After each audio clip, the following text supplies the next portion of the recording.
Hello everyone. Good morning. How are you all? Very good. Hope you all are good. तो चलिए अब हम शुरू करते हैं आज की क्लास। आज की कक्षा में हम एक नई चीज़ पढ़ेंगे। ओके, तो इसके पहले हमने क्या देखा था वीडियो में? पाठ 17 की कहानी पढ़ी थी, पंडित और ग्वालिन। तो उसी पाठ की जो अगला पार्ट है उसको आज हम पढ़ेंगे। उसमें हम आज ग्रामर पोर्शन पढ़ेंगे। ओके, तो उसके लिए आप सभी लोग अपनी हिंदी की बुक निकालिए, पेज नंबर 102 खोलिए। ओके, पेंसिल और इरेजर भी होनी चाहिए साथ में, क्योंकि इसमें हम क्लास वर्क भी करेंगे खूब सारा। ओके, तो क्या करना है, अनेकों शब्दों के लिए एक शब्द लिखना है। ओके, आज हमको क्या करना है, अनेक शब्दों के लिए एक शब्द लिखना है। तो चलिए सबसे पहले हम देख लेते हैं कि ये हम करेंगे कैसे। उसके बाद में हम ये सारे क्वेश्चंस को सॉल्व करेंगे। राइट? ओके। प्यारे बच्चों, आज मैं आपको कुछ लोगों से मिलवाऊंगी। देखिए ये कौन कौन है। ये चित्र बनाने वाला है, ये गाना गाने वाला है, यह देश की रक्षा करने वाला है, और यह खेती करने वाला है, या हम कह सकते हैं यह चित्रकार है, यह गायक है, यह सैनिक है, और यह किसान है।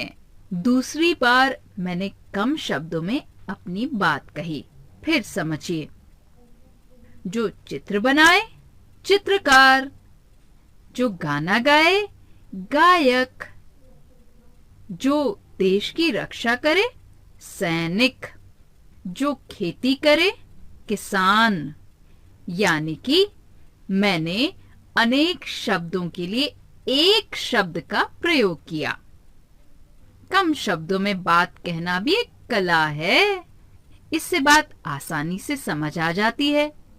यानी कि भाषा को सरल और प्रभावशाली बनाने के लिए अनेक शब्दों के लिए एक शब्द का प्रयोग किया जाता है। आइए अब ऐसे ही कुछ अनेक शब्दों के लिए एक शब्द जाने। जो पढ़ाता है अध्यापक, घोड़े पर सवारी करने वाला घुड़सवार, घोड़ों के रहने का स्थान अस्तबल, जिसकी तबीयत ठीक नहीं है बीमार, भेड़ बकरियों को पालने वाला गडरिया, पक्षियों का घर घोंसला, जो मांस नहीं खाता शाकाहारी, जहाँ छात्र पढ़ते हैं विद्यालय, जो बीमारों का इलाज करता है चिकित्सक, जिसे देखकर डर लगे डरावना, जो चित्र बनाता है चित्रकार, जो भारत का रहने वाला हो भारतीय, जो किसी से ना डरे निडर, जिसे भूख लगी हो भूखा,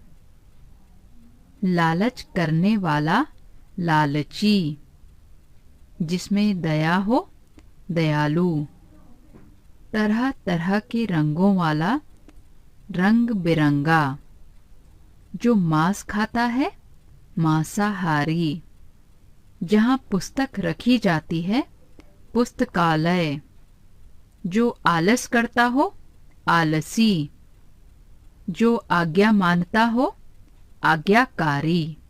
अब हम करेंगे ये क्वेश्चंस। समझ में तो आ ही गया होगा कि हम कैसे करेंगे। चलिए देखते हैं। जिसका पति मर गया हो उसके लिए एक शब्द क्या होगा? जिसका पति मर गया हो विधवा। लिखिए विधवा। लिख लिया? अगला है नरक का राजा। नरक का राजा, देखिए क्या लिखेंगे इसमें हम? नरकासुर या फिर नरकाधिपति। लिखिए नरकासुर। नरकासुर लिख लीजिए। नरक का राजा नरकासुर। अगले पेज पर देखिए, गांव में रहने वाला ग्रामीण, लिखिए ग्रामीण। दूसरों की भलाई करने वाला, लिखिए पहले ऊपर वाला लिख लिया, गांव में रहने वाला ग्रामीण, लिखिया। दूसरों की भलाई करने वाला परोपकारी, परोपकारी लिख लिया। शाक सब्जी खाने वाला शाकाहारी, शाक सब्जी खाने वाला शाकाहारी। ओके, तो क्या लिखा हमने? गांव में रहने वाला ग्रामीण, दूसरों की भलाई करने वाला परोपकारी और नीचे शाक सब्जी खाने वाला शाकाहारी। अब देखिए आगे, नीचे दिए शब्दों को उनके सही अर्थ समूह से मिलान करो। सही अर्थ समूह से मिलान करो। अर्थ समूह यानी कि एक ही शब्द के दो दो अर्थ हैं, इसलिए उनसे मिलान करना है। तो चलिए देखते हैं। अली, सबसे पहला शब्द क्या लिखा हुआ है? अली। अली को किससे मिलान करेंगे? भंवरा या फिर कोयल। दो अर्थ हैं इसके, भंवरा और कोयल। तो देखिए थर्ड नंबर, भंवरा और कोयल, उसमें मैच कर दीजिए कुल। कुल का क्या होगा? कुल यानी कि संपूर्ण। कहते हैं बहुत बार हम लोग कहते नहीं है मेरे पास कुल इतने पैसे हैं, यानी कि मेरे पास संपूर्ण जितने भी हैं वो बस इतने ही हैं। और भी कहते हैं कुल यानी कि वंश। ओके, अगला देखिए मधु। मधु यानी कि शहद, मकरंद, उसको मकरंद भी इसका अर्थ है, और मधु शहद। ओके, अगला है चक्र। चक्र यानी कि चाक या फिर पहिया, चाक या पहिया। अर्क, अर्क को किससे मैच करेंगे? रस या फिर सूर्य, यानी कि सबसे पहले वाला सूर्य, रस सूर्य। उसके बाद में उत्तर। उत्तर का मतलब होता है जवाब। कभी कभी हम किसी भी प्रश्न का उत्तर यानी कि उत्तर देना बोलते हैं, तो उत्तर का मतलब होता है जवाब देना। और अगला इसका अर्थ है एक दिशा का नाम, यानी कि नॉर्थ। दिशा पता है आपको? तो उत्तर दिशा होती है, उसको ना भी हम उत्तर बोलते हैं। ओके, तो अब मैं दिखाऊंगी आपको कैसे मैच करना है। इजीली आप मैच कर लेंगे। और अगला क्या है? वर्ग पहेली पूरी करो। इसको भी अभी हम पूरी करेंगे।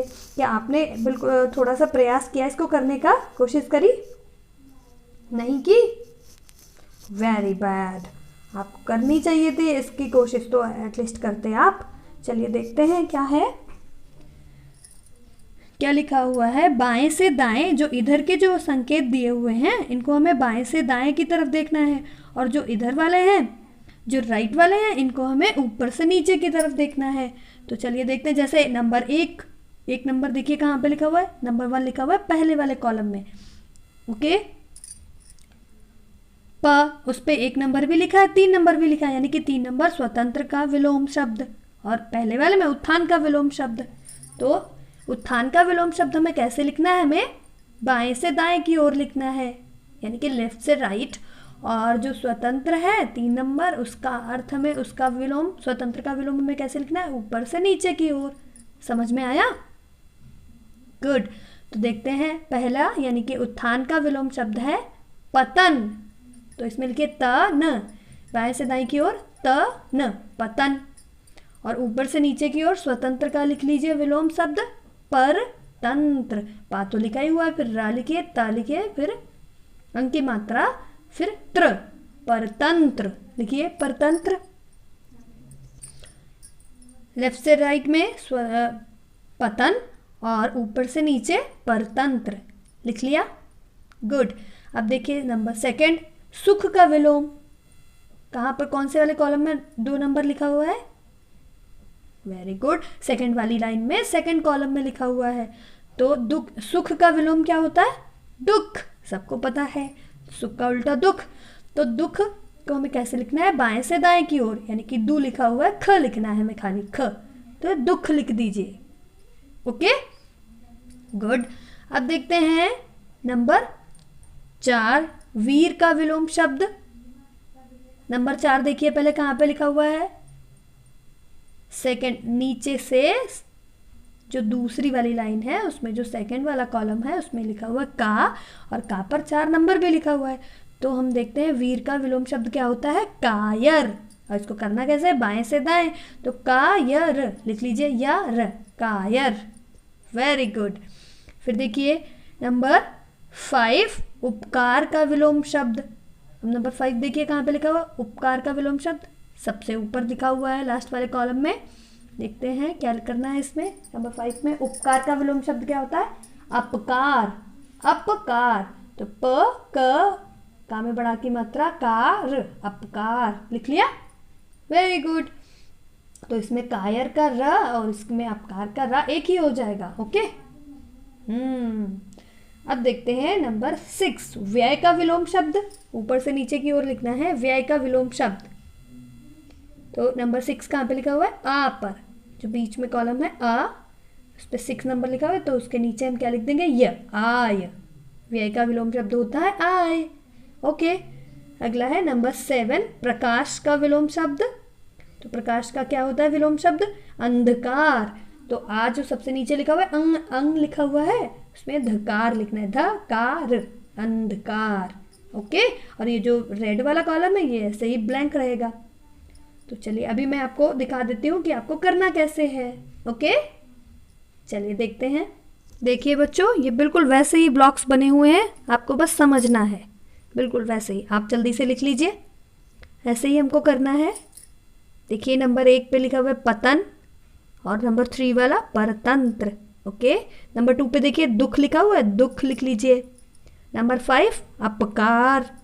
नंबर 4 पे देखिए कायर, और 6 आय, और 7 नंबर अंधकार। चलिए लिखिए। अब तो आपको समझ में आ गया होगा, और आपको विलोम शब्द भी समझ में आ गए होंगे। विलोम शब्द तो आप जानते हैं क्या होते हैं, किसी भी शब्द का उल्टा। जैसे दुख का उल्टा सुख, उपकार का उल्टा अपकार, स्वतंत्र का उल्टा परतंत्र, है ना। प्रकाश का उल्टा अंधकार, आय का उल्टा व्यय। चलिए अब हम देखते हैं जो पिछली वाली हमने अभी करी थी एक्सरसाइज, ऊपर जो मैचिंग थी वो भी आप देख लीजिए, उसको भी मैच कर लीजिए।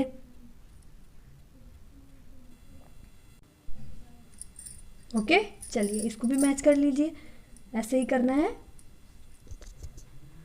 अली के सामने, अली को कैसे भौरा और कोयल से मैच करना है, कुल को संपूर्ण और वंश से, मधु, शहद और मकरंद, चक्र, चाक या फिर पहिया, अर्क, रस और सूर्य, उत्तर, जवाब, एक दिशा का नाम। ओके, जवाब और एक दिशा का नाम, ये भी कर लिया होगा मैच, आई होप।